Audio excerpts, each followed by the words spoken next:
And so Ferg was doing his thing, getting eyes on the perimeter of the entire structure. And I had gone up to the roof of this headquarters building. It seems it was a 3-story.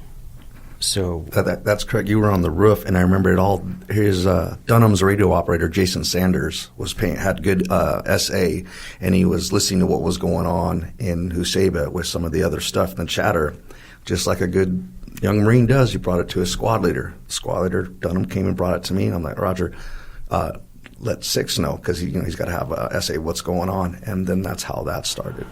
And by the way, I kind of skipped right into Colonel Lopez's convoy that had left that police station and was headed out. But there was a whole other scenario unfolding where they had casualties in Huseba, they had a sniper Overwatch position getting hit, you had wounded Marines. I mean, it was, so all that chaos is breaking out in the morning, kind of all morning, right? Right. So we know this is we're going into a rough day in the city. Yeah, and Lima 3 had been in contact, I think, since sometime between 09 and 1000 that morning, but I didn't have any viz on that. But as I was standing on top of that building, looking west, just checking out the general layout from that vantage point, we heard explosions to the west. And my first thought with these explosions was that Lehman Company was getting mortared again. Because they've been getting mortared every day for about 2 weeks straight. 22 days straight. 22 days straight. Okay. Check. But they had yet been able to get the jump on these guys. So I thought, shit, we're actually in zone right now. Lima's getting mortared. We may be in a position to interdict these guys. So Dunham came running up the ladder well. You still hear these explosions. And I turned to him and I said, what do you think? And he says, I think Lima's getting hit. I said, well, let's go get those motherfuckers. So we called his boys and told them they were saddling up and pushing out. And our vehicles had been satelliting at the time on a certain radius outside of our position. So we started moving out onto Route Diamond. That was an MSR that would lead us west into Lima Company's paws. And we started running because there was a sense of urgency.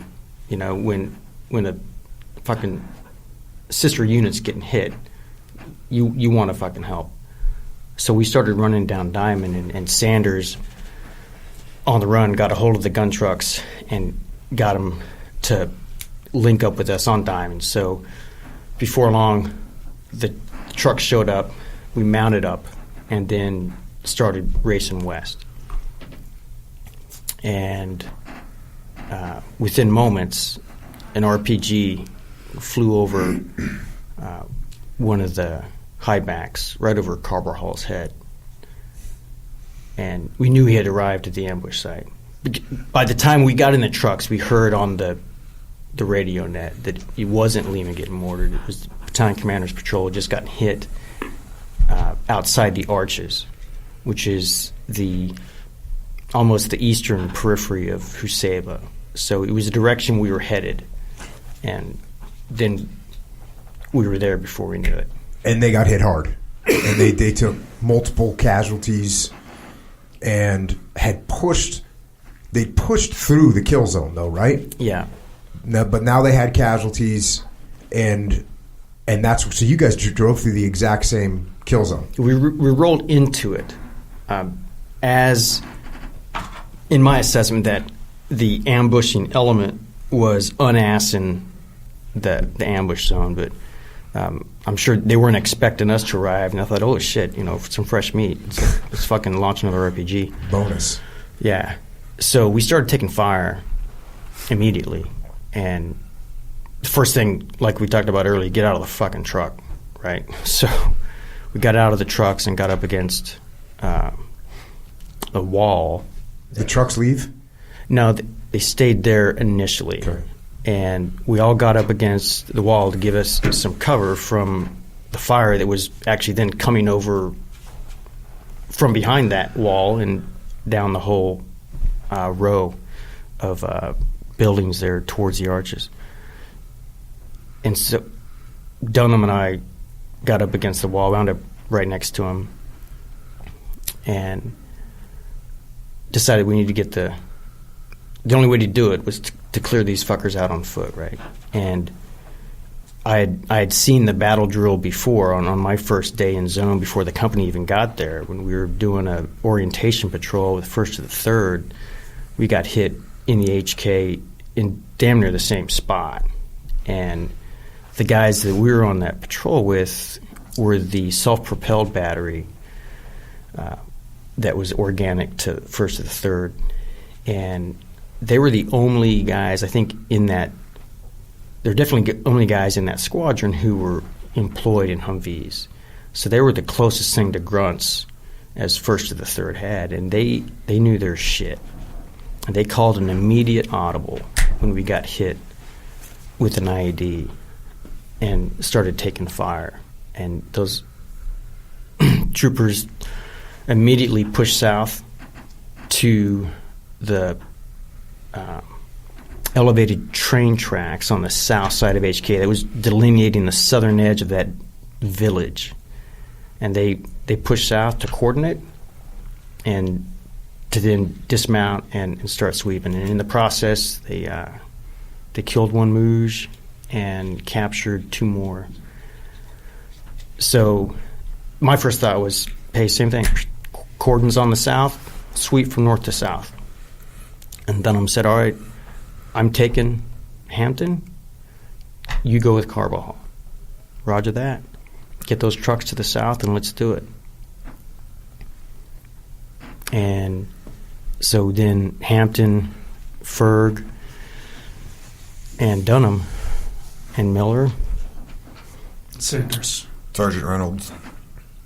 Cesar Umbriato. That whole element started pushing south, and myself with Carbajal, we wound up sweeping more to the west initially as these guys were clearing to the south. Now, there's a book. There's a book called The Gift of Valor, and it's a book written by a guy named Michael Phillips, who's a Wall Street Journal reporter, which may make you think, oh, well, what is that? Well, he actually did 4 tours in Iraq, and he was with the 3-7 a bunch, and he did a great job of interviewing so many people to kind of capture this story. The book is called The Gift of Valor, and he spells out this section, well, pretty good, pretty comprehensively.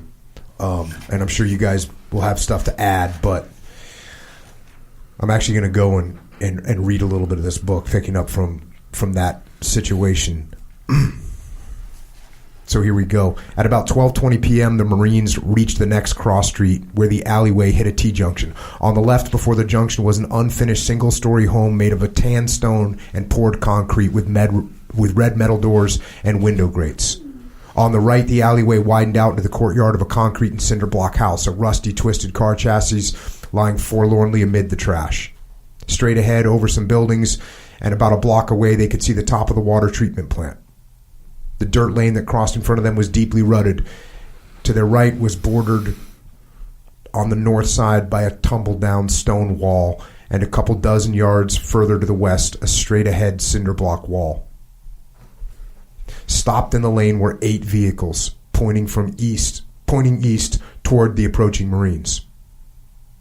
From the corner, Dunham and his men could see a small bus, a van, a white Toyota Land Cruiser, a second SUV, a red tractor, a black BMW, a white truck frozen in the middle of an attempt to turn around in a narrow lane, and finally a white sedan with all 4 doors open. The point man, Miller, had just reached the T-junction when Staff Sergeant Ferguson, a few dozen yards back, noticed the lineup of vehicles. "What's going on?" he asked Corporal Dunham. "What are you doing?" Dunham wanted to keep moving, but Ferguson recalled the white SUV that Sergeant Reynolds had seen hightailing across Jade a few minutes earlier and thought the cars were worth a quick look. "No," Ferguson told Dunham. "We're going to search these cars."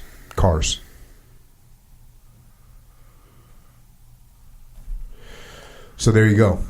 You guys, and we didn't really cover that part of the story, but there have been vehicles that were PID'd leaving the ambush site, and so that's what you're seeing. Positively identifying, or at least suspected vehicles that had left the ambush site. Because, Trent, as you said, the ambush was probably over when you guys showed up, or at least they were trying to wrap it up. You guys showed up. They got a little bonus secondary, but most likely they're all leaving. That's what you guys are thinking heading out. And now you see these vehicles lined up, and they're looking sketchy. Yeah, that was the assumption, that they would try to leave the area, and I figured they got caught up in the log jam right there. And I knew, because we had patrolled that area before with Lima Company, so we were familiar with that area. I knew it was the other water treatment plant, and then on the opposite side of that would just be the railroad train tracks. So I thought that was our best course of action at the time. And I remember when I told him that, he was looking at me and then also looking down the rows of cars. So something was going on down there that had his attention as well. And then he started beelining down that way. I remember you yelled out for hasty vehicle searches because we were essentially pushing to contact. So it was like we need to search. Yeah, it was just quick, hasty searches. Mm-hmm. Hampton walked alongside the small bus and peered through the windows. He saw only women and children, decided not to bother searching the interior. The driver of the second vehicle, the van, was middle-aged with a younger man next to him. "Search vehicle," Hampton said in Arabic, a phrase he'd picked up from the Marines' pocket language cards. He saw no weapons in the driver's lap, so he opened the sliding door on the van's right side. The cargo space contained nothing suspect. I always felt like when I spoke Arabic to Iraqis that it didn't really seem right coming out of my big white head, and that they never understood a thing I was saying. I wasn't sure if they were just shocked that I said something to them. That's the look I got. And they're just the look like, I always got. "Dude, did this guy just tell me he's going to search my car? Wow." Or did he just tell me the dog is brown and I don't understand why I need to tie my shoes? Nobody here has laces. But I just, yeah. So, quick vehicle search. That's what you guys are doing. Pretty straightforward.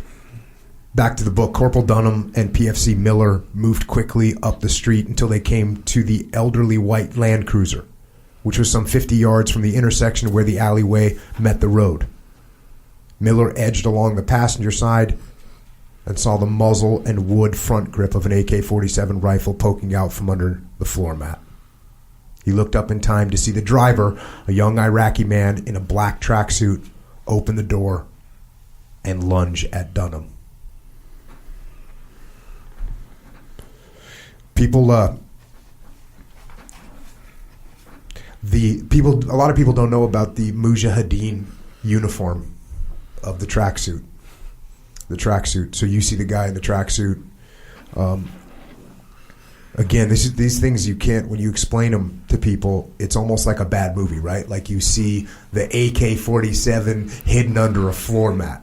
Like you guys are going to get away with this. Yeah. Well, he had multiple. Like it was a small cache, 4 or 5 guns. I think there was an RPG. And because I was passing by, peering in the windows, passenger window, and I hit the second window in the vehicle, and I saw them, and it's like instantaneous. As I'm looking up to say something, they start fighting, and I didn't have a chance to say anything. I just reacted to go around and assist.